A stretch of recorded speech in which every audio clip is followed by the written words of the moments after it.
నువ్వు చెప్పింది నాకు అర్థమవుతుంది, కానీ నువ్వెందుకు ఇలా బలహీనపడుతున్నావు అని.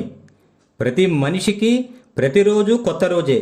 సో బాగా లేని నిన్నటి రోజును ఈరోజు బాగా చేసుకునే ఛాన్స్ ఉందిగా.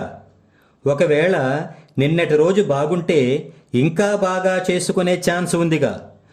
ఒకవేళ నిన్నటి రోజు చాలా చాలా బాగుంటే మనకే ఇంతలా ఎందుకు బాగుందో ఆలోచన చేసి మన జీవితాన్ని ఎదుటి వాళ్ల కోసం బ్రతికేలా చేసుకునే ఛాన్స్ ఉందిగా. చేంజ్ చేసుకోవాలనే ఆలోచన మనలో ఉంటే ప్రతిరోజు మనకు ఛాన్స్ ఉంటూనే ఉంటుంది. మరి అయినా చాలామంది ఎందుకు ఫెయిల్ అవుతున్నారంటే లైఫ్ని చేంజ్ చేసుకునే ఛాన్స్నే చేంజ్ చేసుకోవడం వలన.